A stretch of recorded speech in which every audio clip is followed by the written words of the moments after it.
Hello again, everybody. Welcome to another edition of Good to Know Shreveport-Bossier. This is our podcast. We focus on all the positive things, the good things happening around the Shreveport-Bossier community.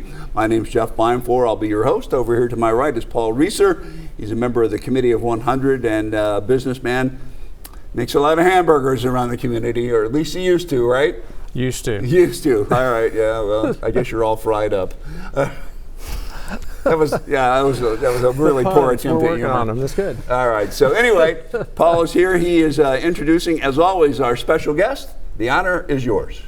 Well, thank you, Jeff, for that creative introduction. Yeah. As always, you usually talk about my fry skills, but you never mention my chili cheese coney skills. This is true. I had no knowledge that you possessed any. That's why. I have a virtual cornucopia of skills, but that's for all right. Well, we'll get into those another time. No, man, but we do have a guest. As per always, you're going to be impressed with the caliber. I'm already impressed. Well, you mentioned I'm on the Committee of 100. Yes. We talk about that all the time. Group of business leaders, sharp guys and gals, and every once in a while, there's about 175 members. Wait, there's 175 members on the Committee of 100. That's right. The one thing we're not good at is counting to 100. Okay, well, I'm bad at math. We're very fortunate. We get some great speakers come to our meetings, and when they come, it's usually loosely full. Very busy folks. Okay. Happy to get there, but it's about loosely full meeting, you know. But when this, our guest today came and spoke recently. Okay. And it was standing room only. Everybody wanted to come and hear this guy speak because he has got his fingers on the pulse of the industrial growth in the area. The entire pulse. The whole pulse. Okay. Is there any way we're going to get his name here in the near future? Well, I mean, I'm excited. So there's a drum roll here. But anyway, so you've heard of the port of Shreveport-Bossier? I have indeed. Big deal down South Shreveport. I've heard tell. Well, today we have the executive director of the port, Mr. Eric England. The man. Thanks for coming out, man. That's a heck of an introduction. Yeah, well, coming from him, you better enjoy it. You won't hear many more. That was a good one. So a lot of people have heard of the port. Yeah. Not everybody knows exactly what the port is, what they do. This is not a fishing dock down in South Shreveport. This is a big. Could you just tell us a little bit about it? It's an all-encompassing area. Everything happens at the port. We only have 4 hours, but I'll take a stab at it. But folks in Caddo-Bossier Parish, the first 4 hours.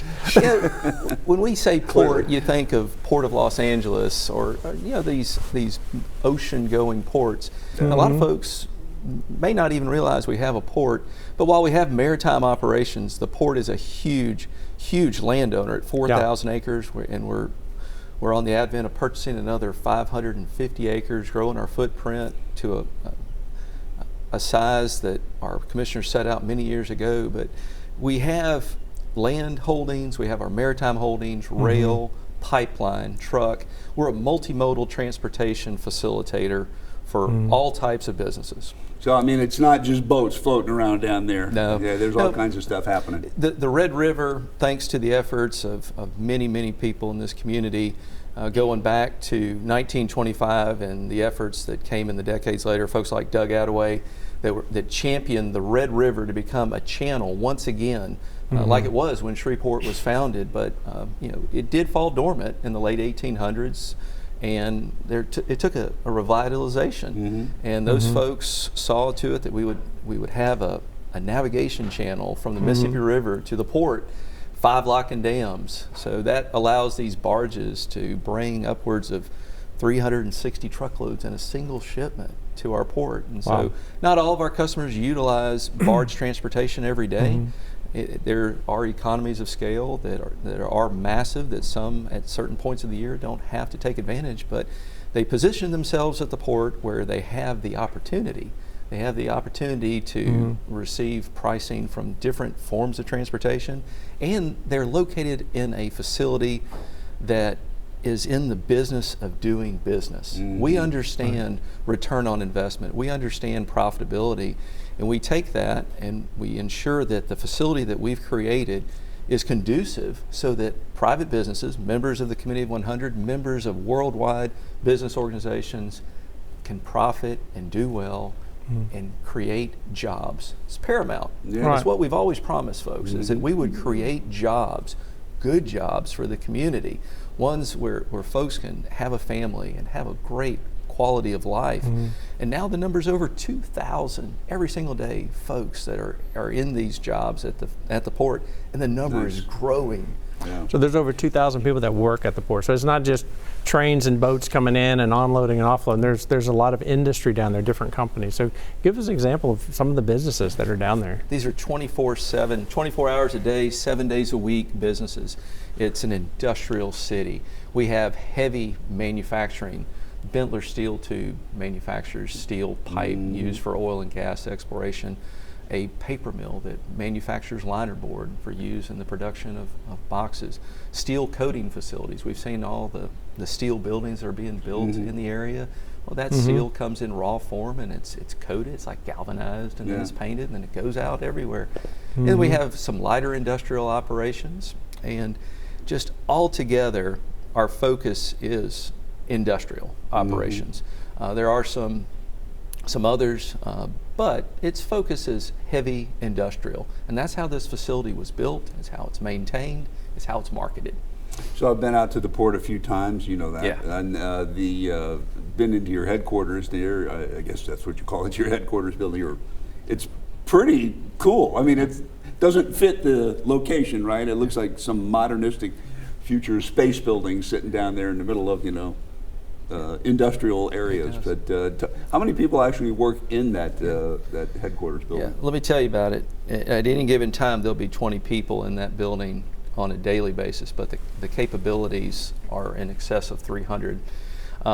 We were in a building at the port, the Port Commission, and about 5,000 square feet, and we looked at an expansion, but it was also about the time the number of tenants at the port were growing, and we have a tenant association. We asked our tenants, what are some things that you would like to see the port doing? What are some things that maybe you need that we could fulfill? And through this tenant association, through this interaction, we determined that a large number of our tenants had not constructed meeting spaces, larger conferencing facilities. Yeah. They wish they had. They focused on bottom line, getting their manufacturing facilities up and running. They didn't have the budget for the ancillary space.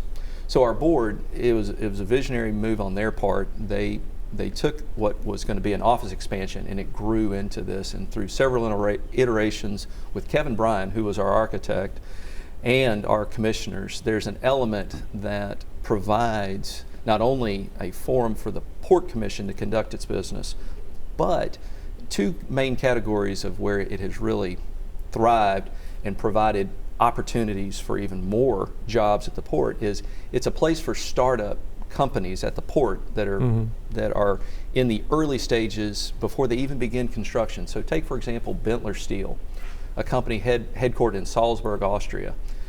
Our facility provided them office space even before they had their construction trailers, massive site of construction trailers. Right. It provided them where they could utilize IT, having office space, conduct meetings.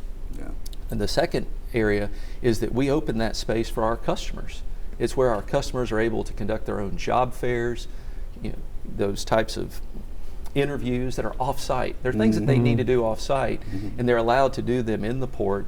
And for example, we have the Caddo Sheriff's Office hosting a first responder training there this week. So it's a magnificent facility. It really helping out the whole community. Yeah, it was a large investment, but the customers that have utilized it have even acknowledged to us that they didn't expect to see such a facility. They didn't expect it to have that kind of cohesiveness and just ease of use in that type of industrial environment, and had it not been for that, they likely would not have been successful. Well, I tell you, when you drive up on it, it's really impressive. Yes, it's pretty cool.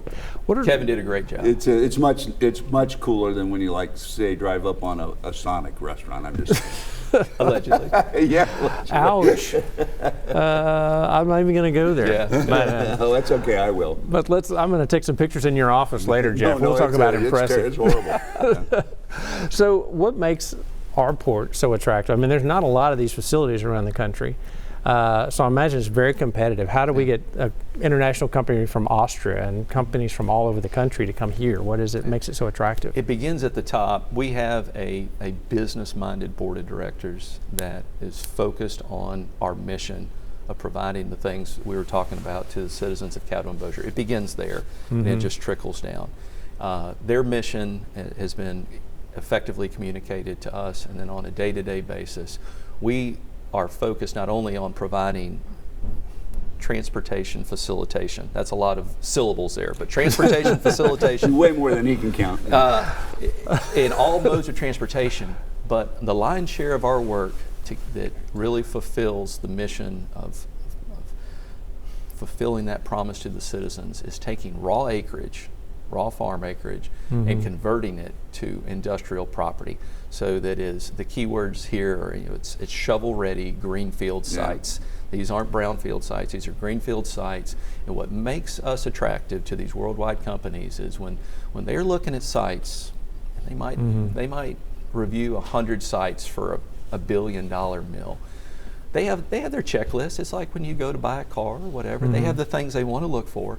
And the more things that we can easily just check off that list, the more likely we are to land that deal.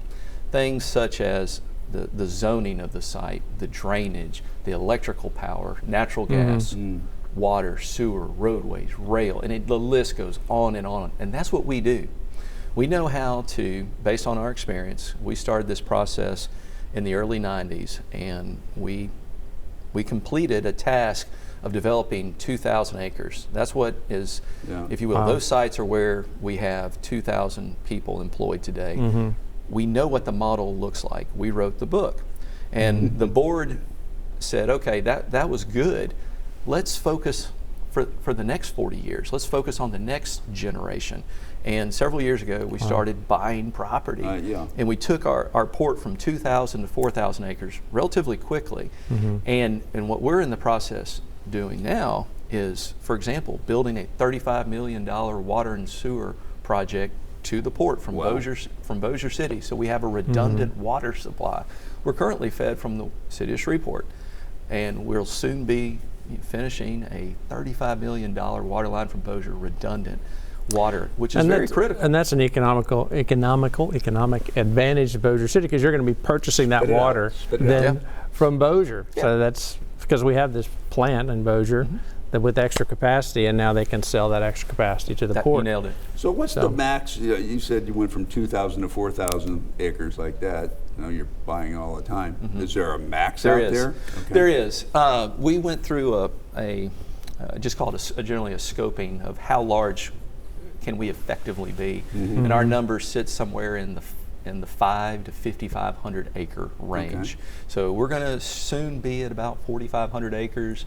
What was key for us in buying this property, which we've master planned and subdivided, is when we leased 370 acres to Bentler Steel, we leased one of the premier mega sites. That's a huge site to lease to one company.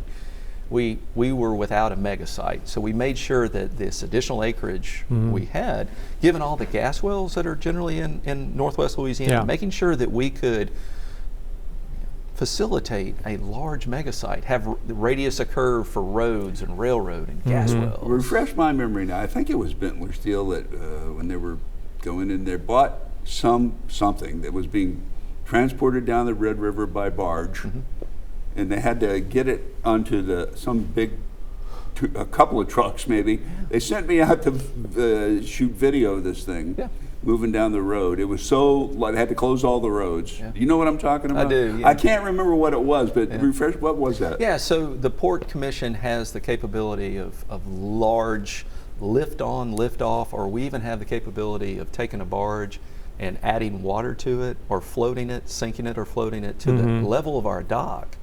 And you can take cargo, large cargo, like we're talking about. It was gigantic. And they weigh more than any crane could ever, effectively pick from that angle.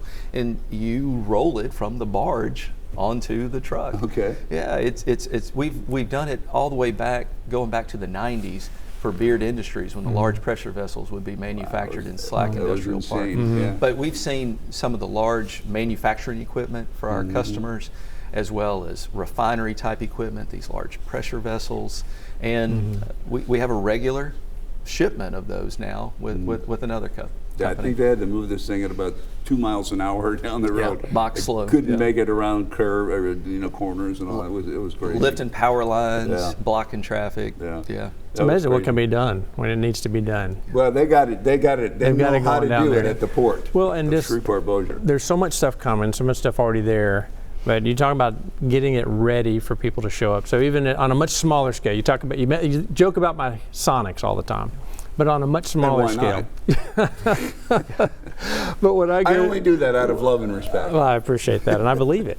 But when I was going to build a Sonic, if I was looking at 2 locations, and one was already built up, it had access to power, gas, water, sewer. It was all on the right side of the road, and it went right up. I knew the cost to develop that was going to be so low compared to having to bore, drill, build.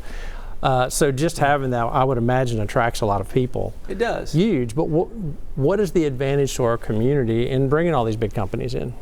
The advantage to the community is that their investment in the port. We are supported through a local property tax, which the citizens passed in 1993 and renewed again in 2016.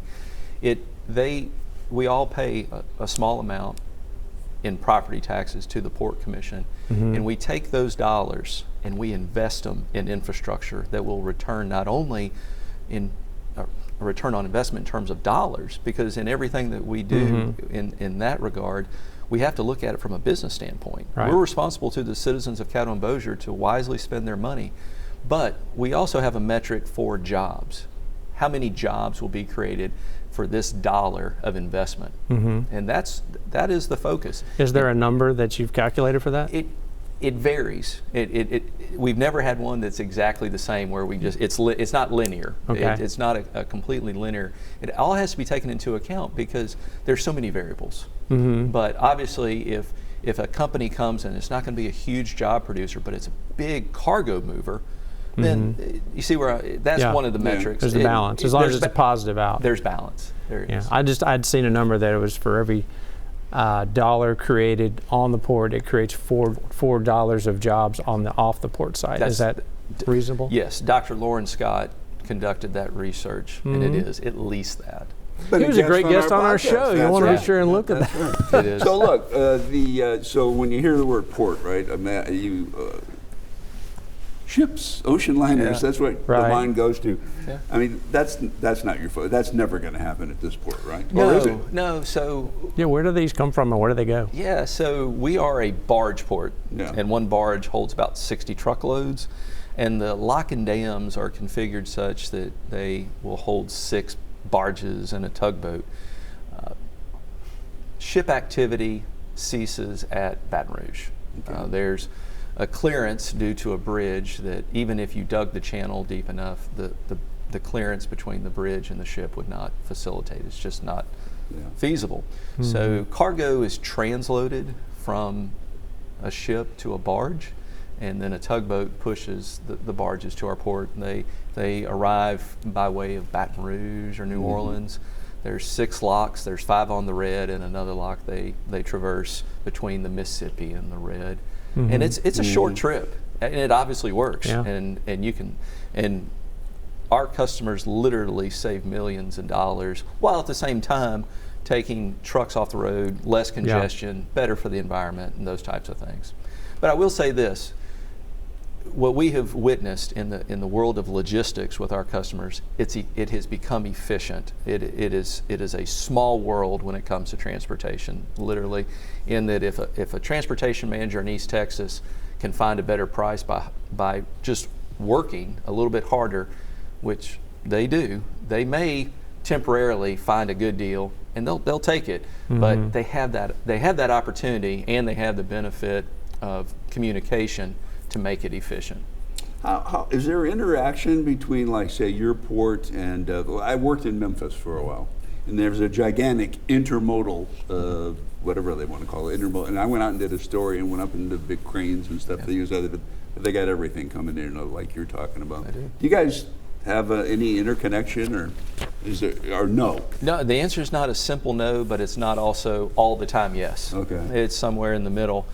For example, right now we have a international corporation that is looking at a project that will involve 2 ports, one in South Texas and our port, and they need to utilize a program that our port has and for conveyance of their product between our 2 ports. So that puts us in touch with that port. Okay. But mainly what we find is when a new shipment of cargo is arriving from an international location, and we're working with our ports in South Louisiana, South Texas. We're in communication with them about the conveyance methods and the terminaling and those types of things. I mean, this is just a lot more complicated than, I mean, it's like here's a truck, let's throw this stuff onto a barge or whatever. There's a lot to it. And move it on. There's a lot more to it, huh? There's a lot to it. Yeah. Well, how much of our space, because we pay our millage, but how much has left? How much is taken up? I just want to ask like 3 questions real quick. So how much is left? I know you've been around for a long time, but the future is also bright. What are some big things that are coming up in the near future that people will say, wow, what the heck? Yeah, the future is where we spend an incredible amount of focus right now. For us, so we have occupied for the most part just under 2,000 acres, which was the reasoning behind expansion. So the majority of our 2,000 acres that we recently acquired surrounds the future Interstate 69 service road. I'm not going to talk about Interstate 69 right now. I want to talk about the Interstate 69 service road, which is a very exciting project. 10-mile stretch between the port as it sits today. Think about where Robson Road is, the LSU Pecan Research Station, and Interstate 49 at LA 3276. There's a car dealership. So just imagine those 2 points, a direct path from the port to I-49 to take roadway congestion off Flournoy Lucas Road, Burke Coons, and give those trucks that are measured in the thousands every day in and out of the port a direct route to an interstate. And that project is in design right now. We're moving at lightning speed right now in completing that project to get to a finished design so we can begin right-of-way acquisition. Okay. That in itself is number one. Number two, taking the 2,000 acres and fulfilling the master plan so that the folks that follow our board and the folks that follow this staff that's in place will have an opportunity to complete the task that we did over the last 30 years. It's just a repetition of the model that we wrote the book on. It literally is. And that's what keeps us driven today, is focusing on the future for the kids and the grandkids and so on for this community, and building a $35 million water line, an $80 million road to I-49, a $35 million rail spur that will accommodate unit trains, putting in large redundant electricity, the things that will just attract these And based on your track industries. record, this is not pie in the sky because you've already accomplished so much, and now you're setting the future. It's no longer setting the original. stage. Yeah. It's just rinse and repeat. Could you talk to the guys in Baton Rouge and tell them how to figure out to get I-49 North done? Yeah, we'll do it. So I saw an article the other day about Heirloom, a new company. Can you talk about that? Sure. It's an interesting project. World changing. I've learned that there's a difference between carbon capture and direct air capture. This is direct air capture, where they're going to take a product that they'll transport into the port, ordinary limestone, and in a very simplified way that I can understand it, which is they pulverize it and they're able to extract carbon dioxide from the limestone, and then they'll take that pulverized product and lay it out on these panels, stack it high in the air in a position that captures the most prevailing wind pattern, and pull carbon dioxide out of the air through that method. And it is a new technique. Because you always wonder how you can't just stick a vacuum cleaner up in the air. There's chemistry involved. I also wonder about this. Plants need carbon dioxide, right, to create oxygen. So are we fighting against ourselves here? Yeah. So we'll let the scientists work that out. And there's been a lot of talk. And and there's been politics that have been brought up with it. And for us, we don't see red, we don't see blue, we see green. It's really simple. Right? And this project is going to happen. This Yeah. project is going to happen. If you look at who the partners are in the project, it will happen somewhere in the United States. Their track record is strong. So it might as well be here, right? We might as well take the capital expenditure and the ongoing expenditures, for the next several decades. But the concept is it's supposed to clean carbon dioxide out of the air, which is good for the environment? They're good. Unless you want plants. Well, I'm going to food. defer to the scientists on that. I don't know. All I know is it's going to be a big thing. It's pretty big. It's big. It's $1 billion+, and Holy smokes. it's not. So how much will the port take out of that? How much will we take? You said it's $1 billion project overall. Yeah, our land lease rentals will more than double what we're currently making now. So it's a huge the way the return on port works, investment. I understand you lease the land to We these lease the land. companies, and they build their own building, and you just bring everything to the site so that they're incentivized to build here. Yeah, That's cool. It is. So they pay a lease to you guys every month, they do. So it's and which there's is not return only on our one. dollars. It is. It's return, and here's the thing: there's more than one. There's two of them that are in agreements right now with the port, and there's a third project which has the pipeline. Once you capture all this carbon dioxide, it's sequestered as pipeline, and it'll be sent to a part in central Louisiana where it's sent, 5,000 feet down. They're sending this carbon dioxide. They're going to bury it. It's good. I gathered that. Yes. Thanks for mansplaining that to me. So then in a few million years, it'll be oil again, and we can dig it back up. Dig it back up. And we'll lease them a site for a refinery. There you go. You got a spot for a Sonic there somewhere in the port? Yeah, I know a we guy. get a lot of requests for that. Daycare, fast food, Yeah, with uniform, 2,000 folks tool out rental. there. Yeah. Food trucks do well out there. Do they? They do. Wow, that's cool. Do you have do a well. specific spot where they got to go and park? or- We tried that. We did. It didn't work out. didn't work, They huh? just go to the places. We tried. We did the food truck area, and I mean, it's like your own little self-contained city out there, right? Where is it? Can people just drive by like Jeff and just drive up and take a look in the windows? they can. Yeah, they're port roads. There are fences around our company, so the public can drive around. It's an open road. It's public roads. Slow speed limits. There's a lot of truck activity, and there are a lot of railroad crossings. So be careful if you do Yeah, decide I to got see it. lost It's out there exciting. a couple of times, really doable. trying to get to your building. Actually, I really it's a did. big place. Yeah. It's a big place. So, I mean, you guys obviously have your eye on the future. I mean, this is amazing, all the projects that you're talking about. We are. How far out do you look? At this point, we're about 15 years out. 15, wow. Yeah, our engineers, we stay about 15 years out, but not keeping our eye off of what is in front of us today. I mean, every day, we hit the ground running, but the board demands that we focus on the future, and we do. It's part of the mission. It's part of the focus, and because we know it'll lead to success. So it will be done. It already has. It has. Yeah, so it will again. So how many tenants do you have now, and what's the near future? Yeah. With 20, we're operating right now. Really? Yeah, it's a big number, and it's growing. We've recently signed. We got deals with a couple, but let me tell you something. At the end of the day, it's great to recruit new industry. There's a lot of pizzazz. There's a lot of press that comes with new industry, but we never take our eye off the existing customers. The lion's share of job growth can come from your existing companies, and the folks like Justin Dixon and Rocky Rocket and the folks that are John George at BRF, those guys, we all know this, and that's why we focus on our existing industries. Before we go out the front door and market ourselves out there across the world, make sure you go out the back door and talk to your customers. And what is it that you need? What is it that would help you grow? Smart. And the results are there. Take a look at Ternium announcing, one of our companies announcing a $90 million expansion, and Bentler announcing a $20 million expansion. It's just one after another. Yeah. All right, got about a minute left here. What's the closing thoughts you'd like to leave with the folks listening to this? Yeah, we're very thankful for the continued support. We feel that the board has been an excellent steward of the citizens' trust, their investment, their dollars, and return that to them in ways that can be measured and that they can see on a day-to-day basis. Just take a drive out there. We're thankful to the Committee of 100 for their focus on these types of these 170. These projects.